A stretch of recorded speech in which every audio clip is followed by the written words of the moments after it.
नमस्कार साथियों, हमारे ज्योतिष रतन केंद्र चैनल पर आप सभी प्रिय दर्शक गणों का बहुत बहुत हार्दिक स्वागत और अभिनंदन। साथियों, मैं हूं आचार्य पंडित सर्वदानंद शर्मा और मेरी ओर से भी हमारे आप सभी प्रिय दर्शक गणों को बहुत बहुत प्यार भरा नमस्कार।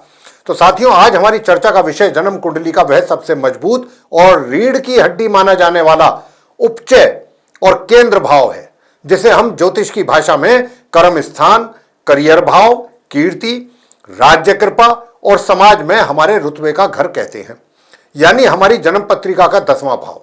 जब कलयुग के सबसे मायावी छाया ग्रह, सत्ता और महत्वाकांक्षा के परम कारक महाशक्तिशाली राहु देव इस अत्यंत शक्तिशाली और हमारे पुरुषार्थ के मुख्य केंद्र में आकर बैठ जाते हैं, तो पूरे करियर की दिशा, हमारे काम करने का तरीका और हमारी तरक्की का पूरा समीकरण ही बदल जाता है। साथियों, जब भी लोग सुनते हैं कि उनकी कुंडली के 10वें भाव में राहु बैठे हैं, तो वे बहुत ज्यादा असमंजस में पड़ जाते हैं। कुछ लोग डरते हैं कि 10वें भाव का राहु नौकरी में बार बार सस्पेंशन देगा, व्यापार को अचानक ठप कर देगा, कलंक लगाएगा और स्थिरता छीन लेगा। लेकिन साथियों, एक ज्योतिषी होने के नाते और अपने वर्षों के गहन ज्योतिषीय शोध के आधार पर मैं आज आपको इस मंच से बताना चाहूंगा कि 10वें भाव के राहु जो होते हैं, कोई साधारण स्थिति नहीं है। ये वैदिक ज्योतिष के प्राचीन ग्रंथों में स्पष्ट तौर पर कहा गया है कि दशमस्थे राहु राजा व तत्समो भवेत, यानी कि 10वें घर का राहु जातक को राजा या राजा के समान वैभव और हुकूमत देने की क्षमता रखता है। यह स्थिति आपको सामान्य जीवन जीने के लिए नहीं, बल्कि समाज में एक छत्र राज करने और व्यवस्थाओं को बदलने के लिए मिली हुई है। राहु देव जब दशम भाव में बैठते हैं, तो उनकी कार्य क्षेत्र में अचानक उथल पुथल पैदा करने की क्षमता जितनी कड़क होती है, उससे कई गुना ज्यादा उनके पास आपको एक अत्यंत चतुर रणनीतिकार, कॉरपोरेट जगत का बेताज बादशाह और राजनीति में शीर्ष पद दिलाने की जादुई शक्ति भी होती है। आज के इस विशेष वीडियो में हम 10वें भाव के राहु के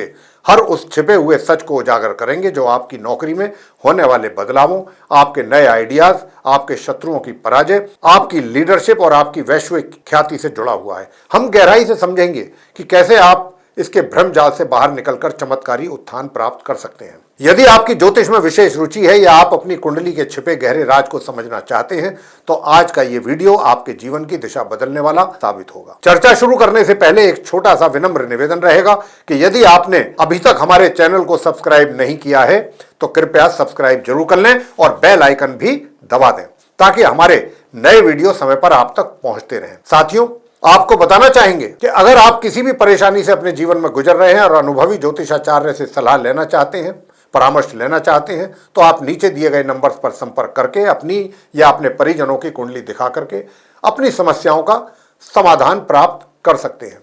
तो आइए बिना विलंब किए शुरुआत करते हैं हमारे आज के इस विशेष वीडियो की। तो साथियों, सबसे पहले हम उस मानसिक बनावट की बात करते हैं जो 10वें भाव का राहु आपके भीतर पैदा करता है। ज्योतिष शास्त्र का नियम है कि 10वां घर हमारे कर्म की दिशा और हमारी सामाजिक प्रतिष्ठा का है। जब राहु देव यहाँ विराजमान होते हैं, तो वे जातक के भीतर एक असीमित महत्वाकांक्षा पैदा कर देते हैं। ऐसा जातक कभी भी छोटी मोटी नौकरियों या छोटे स्तर के काम से संतुष्ट नहीं हो पाता। आपके भीतर हमेशा एक छटपटाहट रहती है कि मुझे समाज में सबसे ऊंचे पद पर पहुंचना है, मुझे कोई ऐसा कार्य करना है जिससे लोग मेरे नाम का लोहा माने। बचपन और युवावस्था से ही आपकी सोच बहुत बड़ी होती है।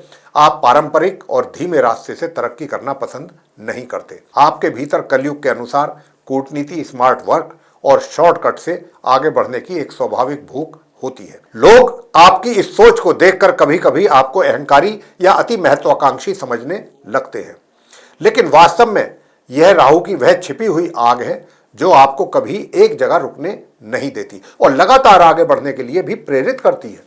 तो साथियों, अब हम उस चुनौतीपूर्ण पहलू की तरफ चलेंगे जिससे 10वें भाव के राहु वाले जातक अपने जीवन के शुरुआती दौर में सबसे ज्यादा परेशान रहते हैं। 10वां भाव स्थिरता का भी है, लेकिन राहु देव यहां बैठकर शुरुआत में करियर में जबरदस्त उथल पुथल और परिवर्तनशीलता लेकर आते हैं। आप अपने जीवन के शुरुआती सालों में, विशेषकर 26 या 27वें वर्ष की उम्र तक, बार बार अपनी नौकरियां बदलेंगे या बदलते हैं या अपने व्यापार के तरीकों में बदलाव करते रहते हैं।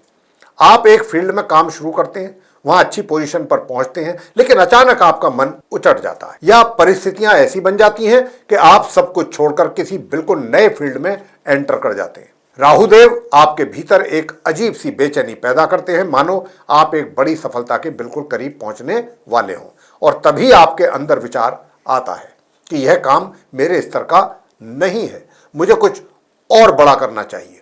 इसी थॉट प्रोसेस के कारण समाज के लोग और परिवार वाले कहने लगते हैं कि आपका दिमाग कभी स्थिर नहीं रहता। लेकिन यह इस राहु का एक प्रारंभिक चक्रव्यूह है जो आपको आपकी सही मंजिल तक पहुंचाने के लिए अलग अलग अनुभव कराता है। साथियों, 10वें भाव के राहु की एक बहुत ही जादुई और सकारात्मक विशेषता यह है कि यह जातक को अपने कार्य क्षेत्र में अत्यंत आधुनिक, इनोवेटिव और लीक से हटकर सोचने की क्षमता प्रदान करता है। आप कभी भी पुराने ढर्रे पर या पुराने सिद्धांतों पर काम करना पसंद नहीं करते।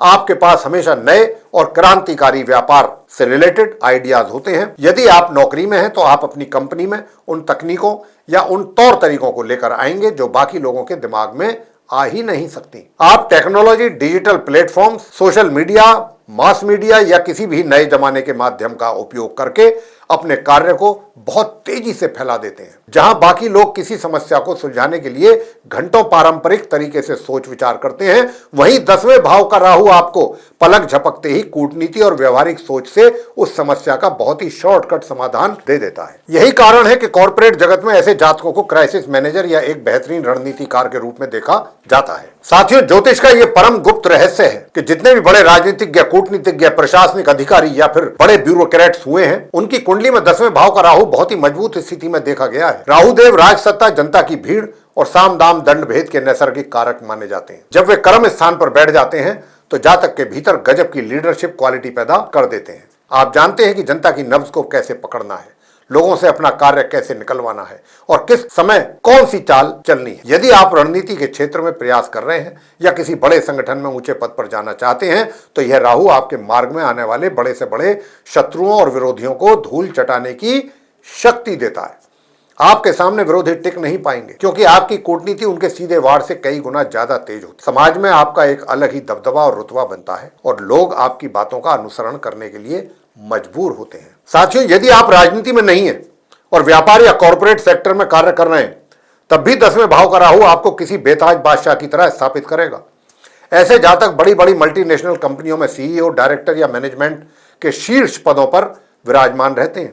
आपके भीतर बड़े स्तर पर डील्स फाइनल करने की, विदेशी क्लाइंट्स को संभालने की और मार्केट के उतार चढ़ाव का पहले से ही आकलन करने की एक अद्भुत स्वाभाविक क्षमता होती है। आप बड़े से बड़ा जोखिम यानी कि रिस्क लेने से कभी पीछे नहीं हटेंगे और यही रिस्क लेने की क्षमता आपको एक सामान्य व्यापारी से बहुत अलग और सफल बना देगी। राहु यहां आपको एक ऐसा ग्लोबल माइंडसेट देते हैं जिसके दम पर आपका व्यापार केवल आपके शहर या देश तक सीमित नहीं रहता बल्कि 7 समुंदर पार तक भी फैल जाता है। मतलब विदेशी माध्यमों से ऑनलाइन नेटवर्किंग और विदेशी कंपनियों के साथ जुड़कर काम करने पर यह राहु आपको अपार आर्थिक समृद्धि और वैश्विक ख्याति प्रदान करता है। साथियों, जहां यह राहु आपको इतनी ऊंचाइयां देता है वहीं इसके कुछ बेहद संवेदनशील और कड़क नकारात्मक पहलू भी हैं जिन्हें हमको समझना चाहिए। आपके लिए भी यह अत्यंत आवश्यक है। 10वें भाव का राहु कार्य क्षेत्र में गुप्त शत्रु बहुत ज्यादा पैदा कर देता है क्योंकि आप अपनी योग्यता और तेजी से बहुत कम उम्र में बड़ी सफलता पा लेते हैं। इसीलिए आपके सहकर्मी या आपके प्रतिस्पर्धी आपसे मन ही मन भारी ईर्ष्या रखने लगते हैं। आपके खिलाफ पीठ पीछे बड़ी बड़ी कूटनीतिक और षड्यंत्र रचे जाते हैं। इस राहु का एक बहुत बड़ा दोष ये है कि यह जातक के करियर में, जीवन में कम से कम एक बार किसी ना किसी बड़े स्कैंडल, लांछन या झूठे कलंक का सामना जरूर करवाता है। अचानक कोई ऐसी परिस्थिति बन जाएगी जहां बिना किसी गलती के भी उंगली आपके ऊपर उठने लगेगी और आपकी साख यानी इमेज पर संकट आ जाएगा। यदि आप इस राहु के प्रभाव में आकर शॉर्टकट के चक्कर में कोई अनैतिक या गैर कानूनी काम कर बैठते हैं तो यह राहु आपको अर्श से उठाकर सीधे फर्श पर फेंकने में भी देर नहीं लगाएगा। इसीलिए इस भाव के राहु वाले जो जातक हैं उनको अपने कार्य क्षेत्र में हमेशा पारदर्शिता, ट्रांसपेरेंसी और नैतिक ईमानदारी बना के रखने की सख्त सलाह दी जाती है। साथियों, अब प्रश्न यह उठता है कि इस राहु की उथल पुथल कब शांत होती है और जातक को स्थायित्व कब मिलता है। ज्योतिष शास्त्र के गहन शोध के अनुसार 10वें भाव के जो राहु हैं जातक की उम्र के 32वें या 36वें वर्ष के बाद पूरी तरह से परिपक्व होते हैं। इस उम्र में पहुंचते पहुंचते जातक के जीवन से करियर का भटकाव पूरी तरह समाप्त हो जाता है।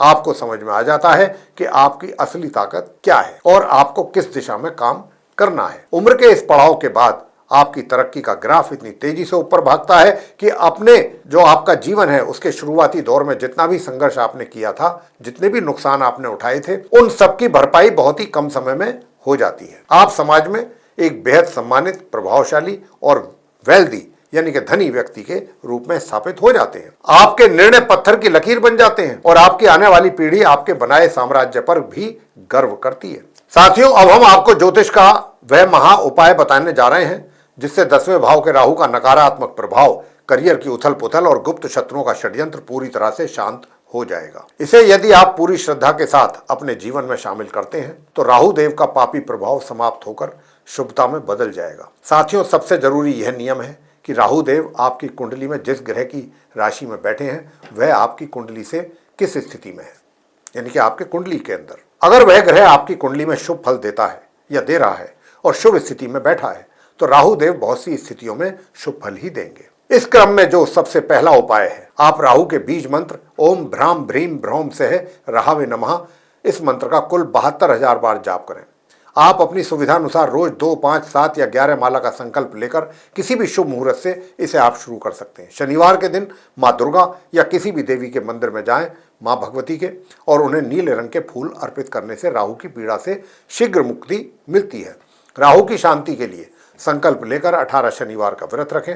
शनिवार या बुधवार के दिन किए गए राहु के उपाय सबसे ज्यादा फलदायी होते हैं। इन सब धार्मिक उपायों के साथ साथ एक चौथा व्यवहारिक उपाय गांठ बांध लीजिए कि अपने कार्य क्षेत्र के गुप्त रहस्यों, अपनी आगामी योजनाओं और अपने व्यापार के मुख्य सूत्रों को भूल करके भी किसी तीसरे व्यक्ति या बाहर के लोगों के सामने साझा बिल्कुल ना करें, बल्कि जो भी संतुलन आपको बनाना है उसे बाहरी दुनिया के शोर से दूर रहकर अपने भीतर अपनी ही कुशाग्र बुद्धि से बना लीजिएगा।